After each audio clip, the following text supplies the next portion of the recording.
The Great Interrogation. By Jack London. To say the least, Mrs. Sather's career in Dawson was meteoric. She arrived in the spring, with dog sleds and French-Canadian voyageurs, blazed gloriously for a brief month, and departed up the river as soon as it was free of ice. Now womanless Dawson never quite understood this hurried departure, and the local 400 felt aggrieved and lonely till the Nome strike was made and old sensations gave way to new. For it had delighted in Mrs. Sather, and received her wide-armed. She was pretty, charming, and, moreover, a widow. And because of this she at once had at heel any number of Eldorado kings, officials, and adventuring younger sons, whose ears were yearning for the frou-frou of a woman's skirts. The mining engineers revered the memory of her husband, the late Colonel Sather, while the syndicate and promoter representatives spoke awesomely of his deals and manipulations, for he was known down in the States as a great mining man, and as even a greater one in London. Why his widow, of all women, should have come into the country, was the great interrogation. But they were a practical breed, the men of the Northland, with a wholesome disregard for theories and a firm grip on facts. And to not a few of them Karen Sather was a most essential fact. That she did not regard the matter in this light, is evidenced by the neatness and celerity with which refusal and proposal tallied off during her 4 weeks' stay. And with her vanished the fact, and only the interrogation remained. To the solution, chance vouchsafed one clue. Her last victim, Jack Cogran, having fruitlessly laid at her feet both his heart in a 500-foot creek claim on Bonanza, celebrated the misfortune by walking all of a night with the gods. In the mid-watch of this night he happened to rub shoulders with Pierre Fontaine, none other than head man of Karen Sather's voyageurs. This rubbing of shoulders led to recognition and drinks, and ultimately involved both men in a common muddle of inebriety. Heh! Pierre Fontaine later on gurgled thickly. VOT for Madame Sather Mac visitation to these country. More better you spick with her. I know no TNG tall, only all the tam her ask one man's name. Pierre, her spick with me, Pierre, you moos find these mans, and I jiff you mooch $1,000 you find these mans. These mans? Ah, oui. These mans name VOT you call David Payne. Oui, MCU, David Payne. All the tam her spick das name. And all the tam I look round ver mooch, work like hell, but no can find das damn mans, and no get $1,000 tall. By damn. Heh. Ah, oui. One tam dos mens VOT come from Circle City, dos mens know these mans. Him Birch Creek, they spick. And madam? Her say, bon, and look happy lak enet ing. And her spick with me. Pierre, her spick, harness the dogs. We go queek. We find these mans I jiff you $1,000 more. And I say, we, queek. Allons, madam. For sure, it Inc., das $2,000 mine. Bully boy. Den more mens come from Circle City, and they say no, das these mans, David Payne, come Dawson Leal tam back. So madam and I go not tall. We, MCU. These day madam spick. Pierre, her spick, and jiff me $500, go by poling boat. Tomorrow we go up the river. Ah, we, tomorrow, up the river, and das damn Sitka Charlie Mac me pay for de poling boat $500. Damn. Thus it was, when Jack Cogran unburdened himself next day, that Dawson fell to wondering who was this David Payne, and in what way his existence bore upon Karen Sather's. But that very day, as Pierre Fontaine had said, Mrs. Sather and her barbaric crew of voyageurs towed up the east bank to Klondike City, shot across to the west bank to escape the bluffs, and disappeared amid the maze of islands to the south. 2. We, madam, this is the place. 1, 2, Teary Island below Stewart River. This is Teary Island.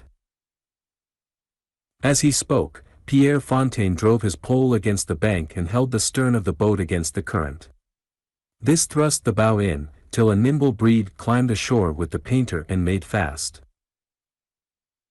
One leal tam, madam, I go look see. A chorus of dogs marked his disappearance over the edge of the bank, but a minute later he was back again. Oui, madam, this is de cabin. I mak investigation. No confined mans at home. But him no go ver far, ver long, or him no leave dogs. Him come quick, you bet. Help me out, Pierre. I'm tired all over from the boat. You might have made it softer, you know. From a nest of furs amidships, Karen Sather rose to her full height of slender fairness. But if she looked lily frail in her elemental environment, she was belied by the grip she put upon Pierre's hand, by the knotting of her woman's biceps as it took the weight of her body, by the splendid effort of her limbs as they held her out from the perpendicular bank while she made the ascent. Though shapely flesh clothed delicate frame, her body was a seat of strength. Still, for all the careless ease with which she had made the landing, there was a warmer color than usual to her face, and a perceptibly extra beat to her heart. But then, also, it was with a certain reverent curiousness that she approached the cabin, while the hush on her cheek showed a yet riper mellowness. Look, see. Pierre pointed to the scattered chips by the woodpile. Him fresh too, teary day, no more. Mrs. Sather nodded. She tried to peer through the small window, but it was made of greased parchment which admitted light while it blocked vision. Failing this, she went round to the door, half lifted the rude latch to enter, but changed her mind and let it fall back into place. Then she suddenly dropped on one knee and kissed the rough-hewn threshold. If Pierre Fontaine saw, he gave no sign, and the memory in the time to come was never shared. But the next instant, one of the boatmen, placidly lighting his pipe, was startled by an unwonted harshness in his captain's voice. Hey! You! Luguar! You mak 'em soft more better, Pierre commanded. Plenty bear skin, plenty blanket. Damn! But the nest was soon after disrupted, and the major portion tossed up to the crest of the shore, where Mrs. Sather lay down to wait in comfort. Reclining on her side, she looked out and over the wide-stretching Yukon. Above the mountains which lay beyond the further shore, the sky was murky with the smoke of unseen forest fires, and through this the afternoon sun broke feebly, throwing a vague radiance to earth, and unreal shadows. To the skyline of the four-quarter spruce-shrouded islands, dark waters, and ice-scarred rocky ridges stretched the immaculate wilderness. No sign of human existence broke the solitude, no sound the stillness. The land seemed bound under the unreality of the unknown, wrapped in the brooding mystery of great spaces. Perhaps it was this which made Mrs. Sather nervous, for she changed her position constantly, now to look up the river, now down, or to scan the gloomy shores for the half-hidden mouths of back channels. After an hour or so the boatmen were sent ashore to pitch camp for the night, but Pierre remained with his mistress to watch. Ah! Him come these tam, he whispered, after a long silence, his gaze bent up the river to the head of the island. A canoe, with a paddle flashing on either side, was slipping down the current. In the stern a man's form, and in the bow a woman's, swung rhythmically to the work. Mrs. Sather had no eyes for the woman till the canoe drove in closer and her bizarre beauty peremptorily demanded notice.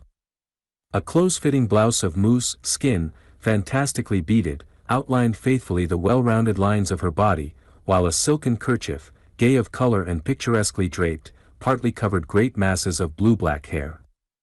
But it was the face, cast belike in copper bronze, which caught and held Mrs. Sather's fleeting glance. Eyes, piercing and black and large, with a traditionary hint of obliqueness, looked forth from under clear-stenciled, clean-arching brows.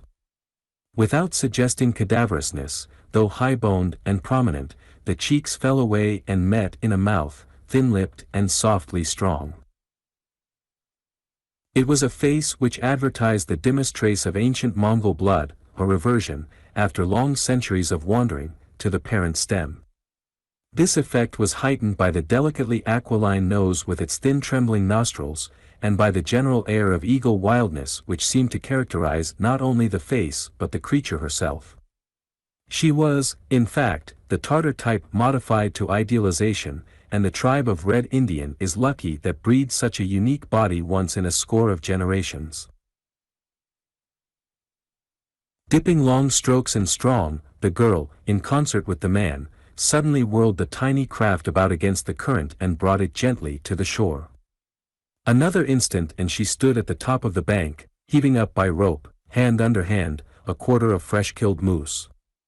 Then the man followed her, and together, with a swift rush, they drew up the canoe. The dogs were in a whining mass about them, and as the girl stooped among them caressingly, the man's gaze fell upon Mrs. Sather, who had arisen. He looked, brushed his eyes unconsciously as though his sight were deceiving him, and looked again. "Karen," he said simply, coming forward and extending his hand, "I thought for the moment I was dreaming.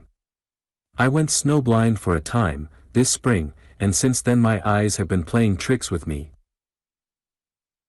Mrs. Sather, whose flush had deepened and whose heart was urging painfully, had been prepared for almost anything save this coolly extended hand, but she tactfully curbed herself and grasped it heartily with her own.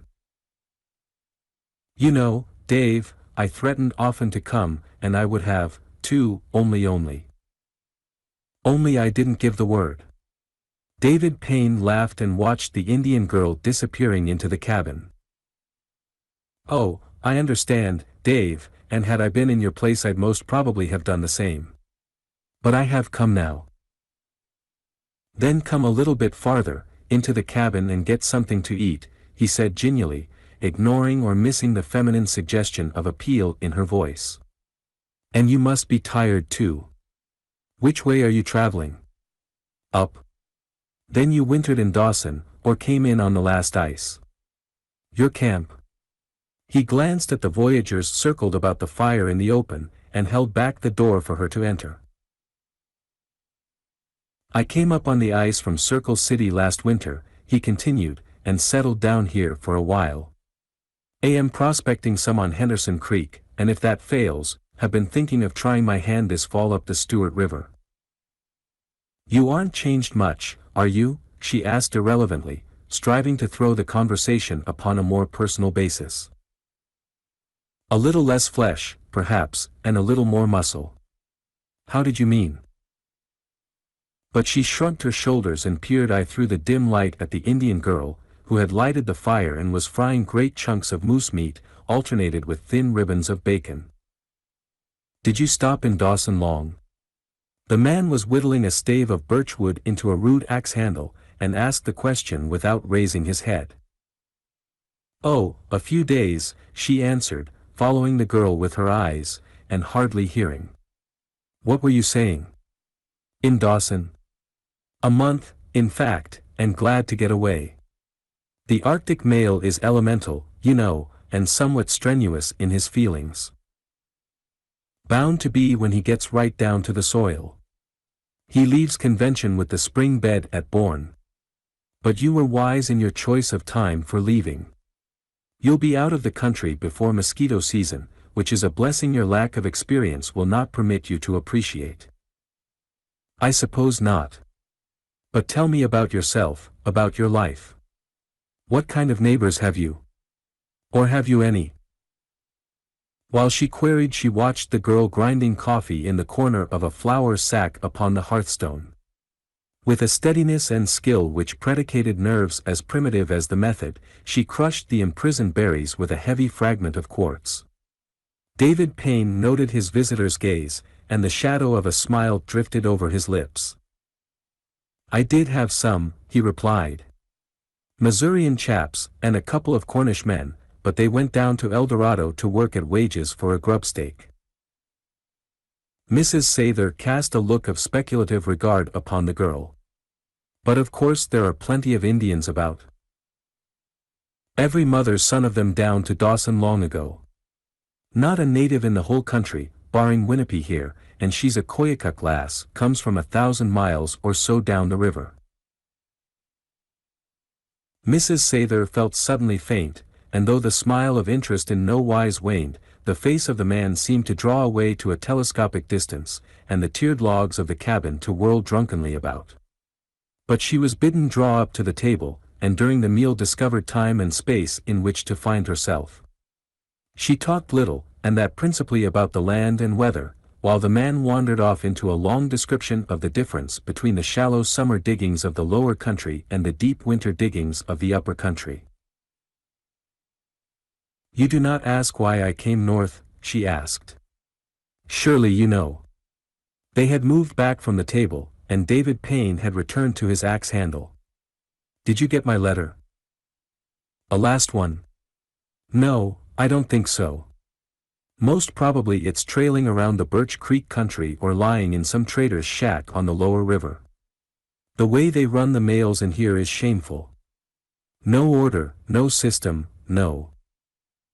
Don't be wooden, Dave. Help me." She spoke sharply now, with an assumption of authority which rested upon the past. "Why don't you ask me about myself?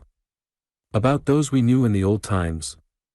Have you no longer any interest in the world? Do you know that my husband is dead?" "Indeed, I am sorry. How long?" "David."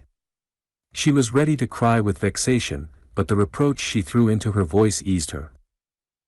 "Did you get any of my letters? You must have got some of them, though you never answered." "Well, I didn't get the last one, announcing, evidently, the death of your husband, and most likely others went astray, but I did get some. I read them aloud to Winnipie as a warning, that is, you know, to impress upon her the wickedness of her white sisters. And I think she profited by it. Don't you?" She disregarded the sting, and went on. "In the last letter, which you did not receive, I told, as you have guessed, of Colonel Sather's death. That was a year ago. I also said that if you did not come out to me, I would go into you. And as I had often promised, I came. I know of no promise." "In the earlier letters?" "Yes, you promised, but as I neither asked nor answered, it was unratified. So I do not know of any such promise. But I do know of another, which you, too, may remember. It was very long ago." He dropped the axe handle to the floor and raised his head. "It was so very long ago, yet I remember it distinctly, the day, the time, every detail. We were in a rose garden, you and I, your mother's rose garden. All things were budding, blossoming, and the sap of spring was in our blood. And I drew you over it was the first and kissed you full on the lips. Don't you remember? Don't go over it, Dave, don't. I know every shameful line of it. How often have I wept? If you only knew how I have suffered. You promised me then, and 1,000 times in the sweet days that followed. Each look of your eyes, each touch of your hand, each syllable that fell from your lips, was a promise. And then, how shall I say, there came a man. He was old enough to have begotten you, and not nice to look upon, but as the world goes, clean. He had done no wrong, followed the letter of the law, was respectable. Further, and to the point, he possessed some several paltry mines, a score, it does not matter, and he owned a few miles of lands, and engineered deals, and clipped coupons. But there were other things, she interrupted, I told you. Pressure money matters want my people trouble. You understood the whole sordid situation. I could not help it. It was not my will. I was sacrificed, or I sacrificed, have it as you wish. But, my God. Dave, I gave you up. You never did me justice. Think what I have gone through. It was not your will. Pressure. Under high heaven there was no thing to will you to this man's bed or that. But I cared for you all the time, she pleaded. I was unused to your way of measuring love. I am still unused. I do not understand. But now. Now. We were speaking of this man you saw fit to marry. What manner of man was he? Wherein did he charm your soul? What potent virtues were his? True, he had a golden grip, an almighty golden grip. He knew the odds. He was versed in cent per cent. He had a narrow wit and excellent judgment of the viler parts, whereby he transferred this man's money to his pockets, and that man's money, and the next man's. And the law smiled. In that it did not condemn, our Christian ethics approved. By social measure he was not a bad man. But by your measure, Karen, by mine, by ours of the Rose Garden, what was he? Remember, he is dead. The fact is not altered thereby. What was he? A great, gross, material creature, deaf to song, blind to beauty, dead to the spirit. He was fat with laziness, and flabby-cheeked, and the round of his belly witnessed his gluttony. But he is dead. It is we who are now. Now. Don't you hear? As you say, I have been inconstant. I have sinned. Good. But should not you, too, cry Peccavi? If I have broken promises, have not you? Your love of the Rose Garden was of all time, or so you said. Where is it now? It is here. Now, he cried, striking his breast passionately with clenched hand. It has always been. And your love was a great love, there was none greater, she continued, or so you said in the Rose Garden. Yet it is not fine enough, large enough, to forgive me here, crying now at your feet? The man hesitated. His mouth opened, words shaped vainly on his lips. She had forced him to bare his heart and speak truths which he had hidden from himself. And she was good to look upon, standing there in a glory of passion, calling back old associations and warmer life. He turned away his head that he might not see, but she passed around and fronted him. Look at me, Dave. Look at me. I am the same, after all. And so are you, if you would but see. We are not changed. Her hand rested on his shoulder, and his head half passed, roughly, about her, when the sharp crackle of a match startled him to himself. Winnipie, alien to the scene, was lighting the slow wick of the slush lamp. She appeared to start out against a background of utter black, and the flame, flaring suddenly up, lighted her bronze beauty to royal gold. You see, it is impossible, he groaned, thrusting the fair-haired woman gently from him. It is impossible, he repeated. It is impossible. I am not a girl, Dave, with a girl's illusions, she said softly, though not daring to come back to him. It is as a woman that I understand. Men are men. A common custom of the country. I am not shocked. I divined it from the first. But it is only a marriage of the country, not a real marriage. We do not ask such questions in Alaska, he interposed feebly. I know, but... Well, then, it is only a marriage of the country, nothing else. And there are no children? No. Nor. No, nothing, but it is impossible. But it is not. She was at his side again, her hand touching lightly, caressingly, the sunburned back of his. I know the custom of the land too well. Men do it every day.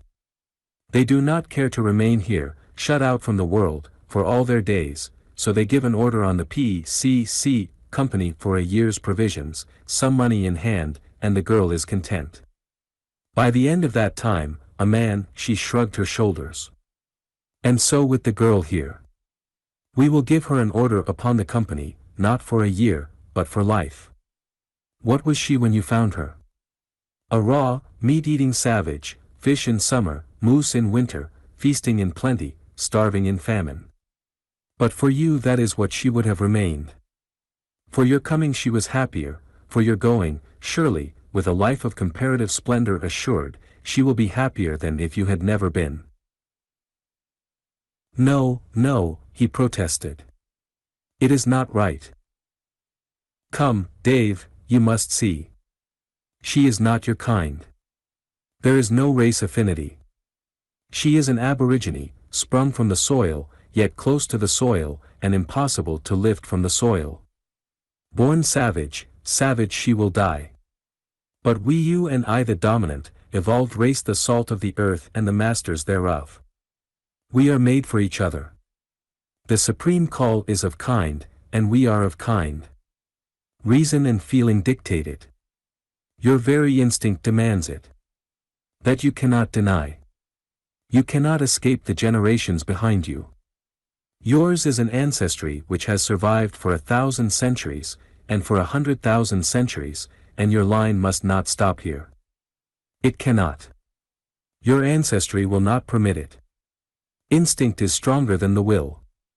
The race is mightier than you. Come, Dave, let us go. We are young yet, and life is good. Come. Winnipie, passing out of the cabin to feed the dogs, caught his attention and caused him to shake his head and weakly to reiterate.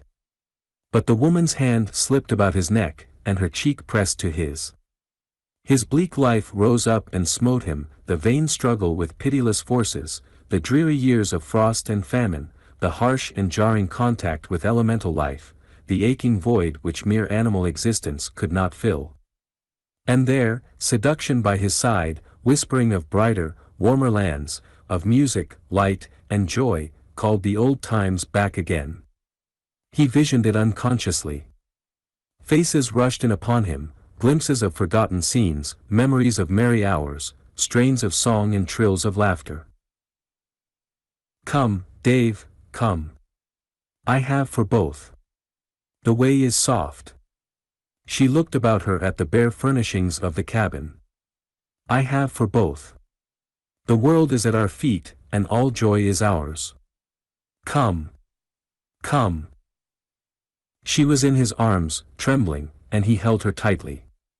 He rose to his feet. But the snarling of hungry dogs, and the shrill cries of Winnipie bringing about peace between the combatants, came muffled to his ear through the heavy logs. And another scene flashed before him.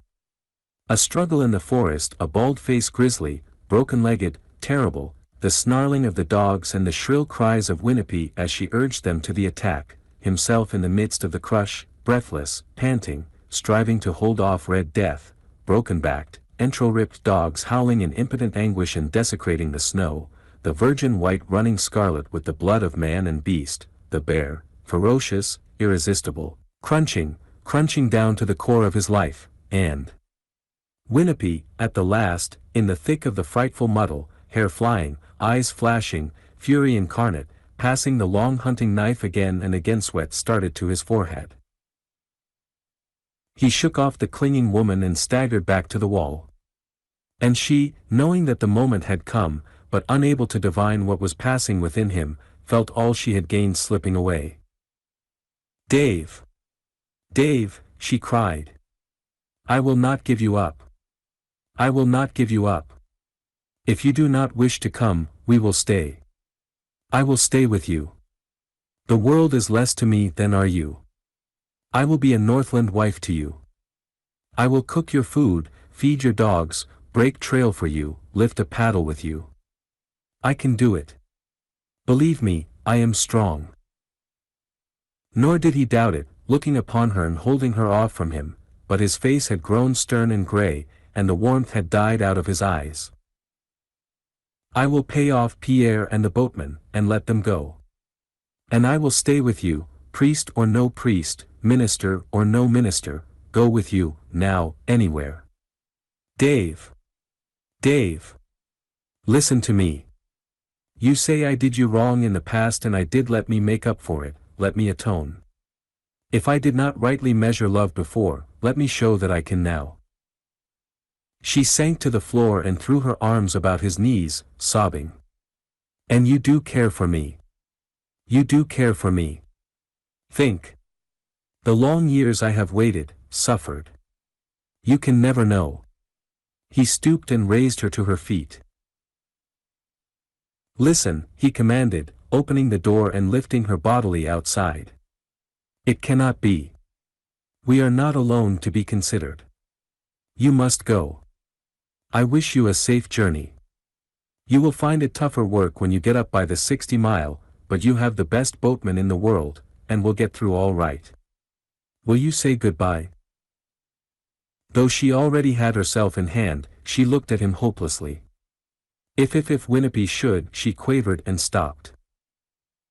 But he grasped the unspoken thought, and answered, yes. Then struck with the enormity of it, it cannot be conceived. There is no likelihood. It must not be entertained. Kiss me, she whispered, her face lighting. Then she turned and went away.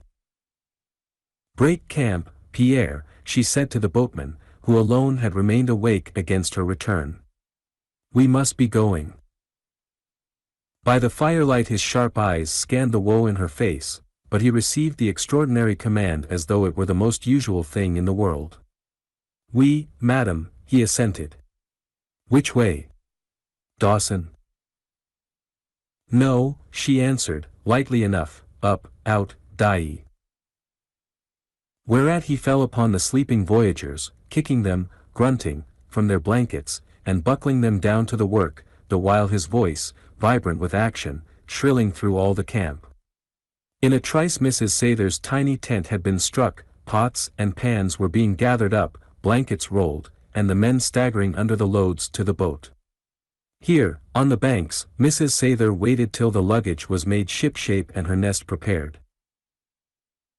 We line up to the head of the island, Pierre explained to her while running out the long tow rope.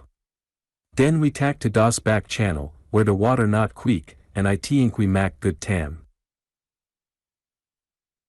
A scuffling and pattering of feet in the last year's dry grass caught his quick ear, and he turned his head.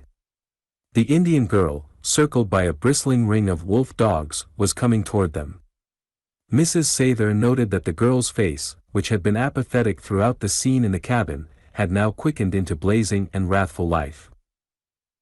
What you do, my man? She demanded abruptly of Mrs. Sather. Him lay on bunk, and him look bad all the time. I say, what the matter, Dave? You sick? But him no say nothing.